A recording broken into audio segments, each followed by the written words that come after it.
Boa noite, moçada. Salve, salve. E aí, como é que vocês estão? Sei que a coisa tá tensa com essa quarentena, né? Mas, de alguma forma, né, vamos aproveitar aí o tempo livre em casa. Quem pode ficar em casa, permaneça em casa. Faça esse bem para a sociedade. E já que tem que ficar em casa, vamos aproveitar para conhecer um pouco algumas curiosidades, tanto sobre as ciências humanas, como também sobre a sociedade e principalmente a arte. Esse trabalho humano, essa possibilidade maravilhosa de se expressar e principalmente de levantar o espírito humano dentro de uma obra produzida. Então vamos lá para o nosso debate de hoje, que começa com a perguntinha que eu deixei no título aí para vocês, muito simples. Você é gado? Será que seus comportamentos são guiados pela sua vontade, pelo seu lado intelectual, ou será que a sua vontade e até mesmo o seu lado intelectual são guiados por um pensamento coletivo maior do que vocês? O que será que isso faz você ter de decisões? O que será que decisões do seu corpo ou até mesmo sua mente são guiados a tomar a partir de um pensamento que pode ser, digamos assim, coletivo? Vamos tentar trazer um pouco aqui de discussão sobre filosofia, sobre psicologia e também, é claro, a arte, porque a arte é maravilhosa. Vamos começar então? Vamos trazer já uma obra de arte para exemplificar toda a nossa ideia aqui? E será que no final desse vídeo você vai conseguir responder para mim se você é gado ou não? Então vamos lá, moçada!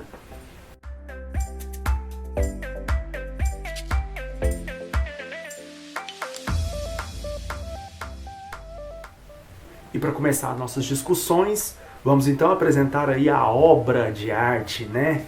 Essa daqui, a Crucificação de Pedro de Caravaggio, né?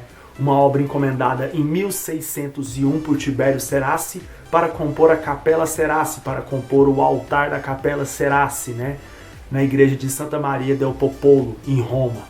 Fato é, nesse altar tem duas obras do Caravaggio, né? A Crucificação de Pedro, que trata, é claro, né?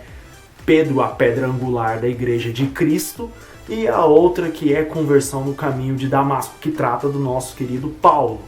Bom, é muito importante entender porque que a igreja solicitaria na época ao pintor que era mais famoso, Caravaggio, o grande, ilustríssimo pintor italiano do Barroco, duas obras que tratassem, é claro, né, de pessoas que sofreram um martírio.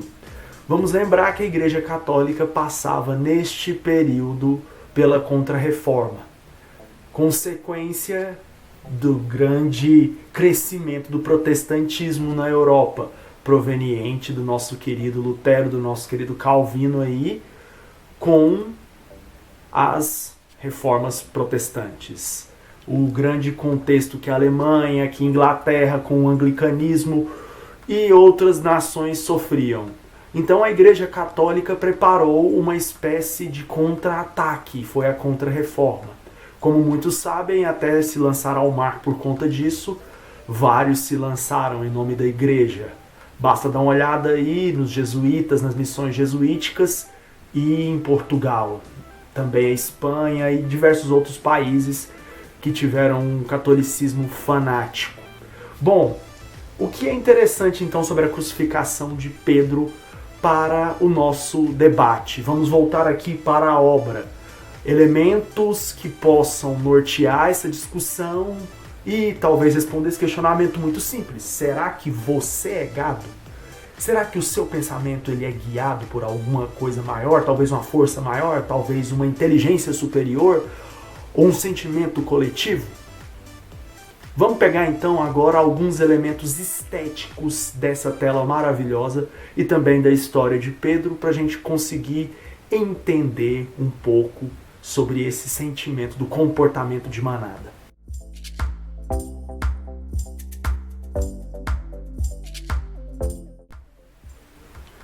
Do Barroco, nessa tela, nós temos alguns elementos que são extremamente importantes. O primeiro deles, e é claro, norteador de todo o Barroco italiano, o chiaroscuro, ou claro e escuro, o jogo de grandes iluminações do Barroco e principalmente do Caravaggio, que fazia questão de deixar praticamente um fundo preto em suas telas, mostrando, né, que não existia nada ali atrás e somente aquela cena importava. Parecia que era quase como uma cena teatral, coisa que até o teatro barroco depois vai acabar pegando. Bom, o fato é que iluminado no centro dessa tela, sobre o crucifixo e já numa postura de homem idoso, senil, está o nosso querido São Pedro, sendo içado, ou seja, sendo puxado aí por três homens que não têm de forma nenhuma os seus rostos revelados, né? Em alguns lugares vão ter aí as discussões sobre a pose desse homem aqui, de costas, né, demonstrando aí a bunda, falando que isso daí era uma coisa meio imprópria e até meio vulgar para a época. Talvez a grande intenção fosse mostrar que esses homens eles realmente não importavam. E tem um motivo para que eles não importassem. Porque a igreja, apesar de tudo, de todos os desafios, ela foi levantada, mesmo eles tendo crucificado Pedro, né? De alguma forma, esse esforço da multidão em agir contra o Pedro na época quando ele retorna a Roma, não adiantou. E o cara conseguiu fundar a igreja. É aí que surge o grande questionamento. O seu comportamento seria semelhante? Você seria uma das pessoas que, sem questionar muito, aceitaria uma condição para crucificar um homem desse?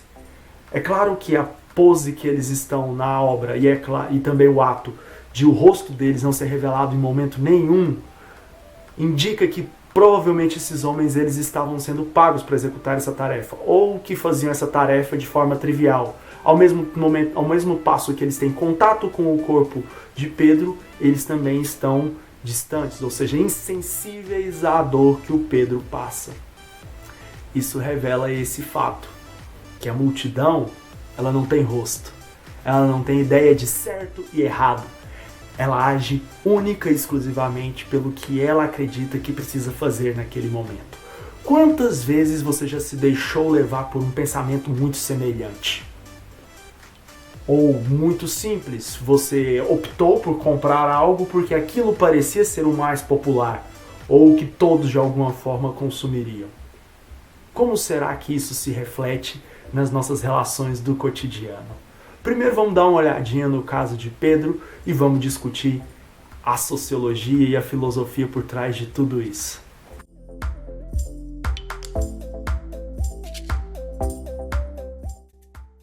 Em 13 de outubro de 64 d.C., Pedro foi crucificado, perseguido por Nero e crucificado em Roma. É interessante este fato porque Pedro foi eleito por Cristo como a pedra. Nascido Simão, filho de Jonas, Pedro foi chamado por Cristo por Pedro, ou seja, o significado de a rocha. Segundo os especialistas, seria o homem que de alguma forma traria a igreja de Cristo, à sociedade, ou seja, seria a pedra angular que fundaria a igreja de Cristo. O que foi de fato verdade. Após a morte de Cristo e até mesmo sua ressurreição, Pedro foi questionado 3 vezes se ele seria o pastor do rebanho do Mestre. E Pedro de fato aceitou, foi o primeiro dos apóstolos a rezar uma reunião pós a morte de Cristo, foi o primeiro também a fazer um milagre e foi o primeiro a ser perseguido e morto em Roma. Passou vários anos na Antioquia, salvo engano 7, e depois decidiu retornar para Roma, onde acabou sendo perseguido pela multidão, pela turba e morto. Bom, a história de Pedro é interessante porque nos traz uma reflexão muito simples. A multidão que perseguiu Pedro, à época, estava extremamente dividida. Roma tinha vários grupos religiosos se agalfinhando, brigando entre eles. Isso incluía, é claro, as religiões judaicas, as religiões pagãs e várias outras matrizes. E exatamente não há um motivo específico para uma união para perseguir Pedro, apenas que o cristianismo tinha que ser tolhido. Há vários debates sobre isso, mas ao que nos importa é apenas o comportamento da população à época, que sem hesitar seguiu uma suposta ordem superior, perseguiu e matou esse homem. Perseguiu e matou Pedro. É um grande questionamento que fica da história de Pedro e revelada na obra do nosso querido Caravaggio é: por que nós agimos por um impulso do coletivo? O que nos leva a procurar um molde para agir, para tomar uma atitude? Por que nós necessariamente não agimos como seres individuais e muitas vezes nos guiamos pelo pensamento do coletivo? Alguns pensadores, como Nietzsche, Hannah Arendt e até mesmo na psicologia mais atual temos alguns nomes trabalhando principalmente com a questão arquetípica, como é o caso do Jung, podemos tentar encontrar algumas respostas para esse questionamento. Vamos ver então?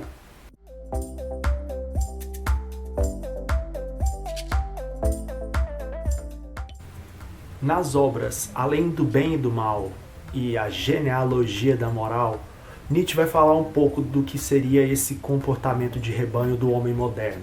Ou seja, essas posturas que o homem moderno tem, essa secularização principalmente, né, da cultura e até mesmo da religião, esses comportamentos, segundo ele, seriam fatores que seriam moldados, ou seja, o homem, ele cada vez mais entra num processo em que ele perde a sua individualidade e ele se deixa guiar pelas decisões que são cada vez mais coletivas. Para o Nietzsche, até mesmo os processos que seriam democráticos, ou seja, os processos simples, as decisões coletivas, elas seriam guiadas realmente, supostamente, por aqueles que têm a imagem de algo superior. Vamos lembrar que essa ideia dos homens superiores ela é tratada por Nietzsche de diversas formas, né?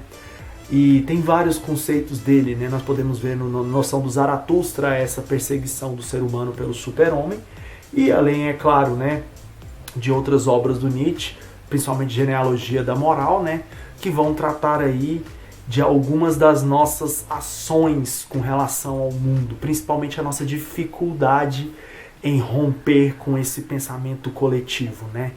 Para o Nietzsche, então, de fato, nós estamos guiados por um grande pensamento coletivo, ou seja, o comportamento de manada, aquela decisão que ela é coletiva.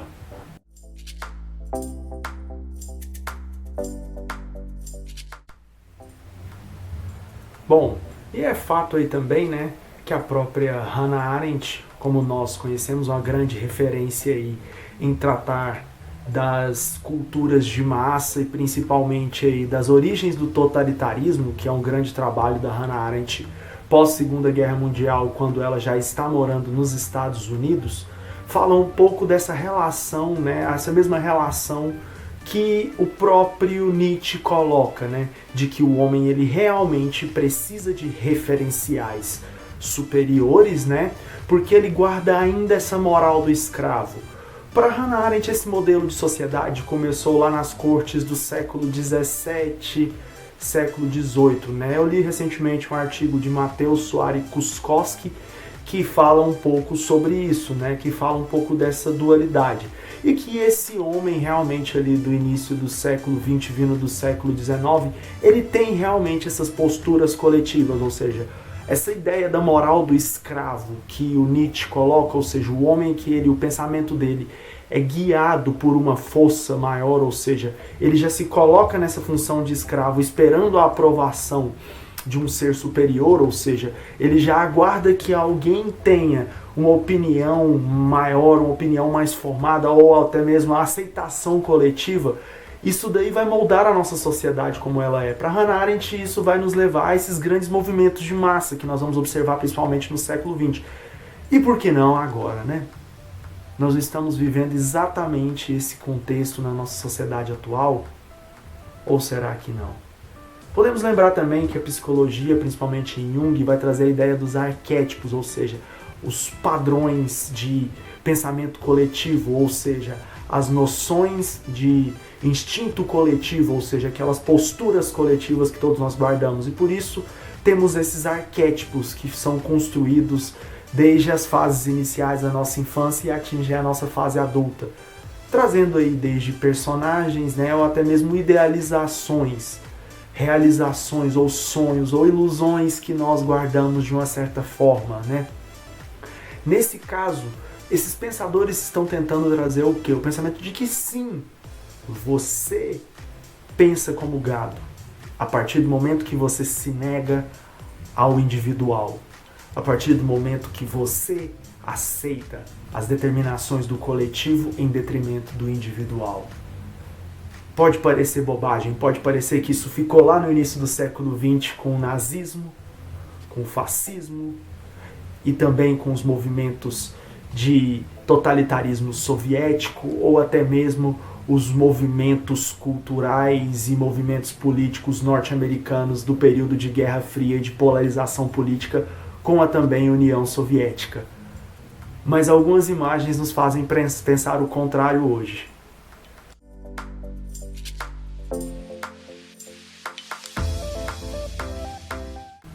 Ao imaginar que alguns movimentos, inclusive de segregação racial, segregação religiosa, ou até mesmo de fascismo, estão tomando o orbe terrestre, já é motivo de preocupação suficiente.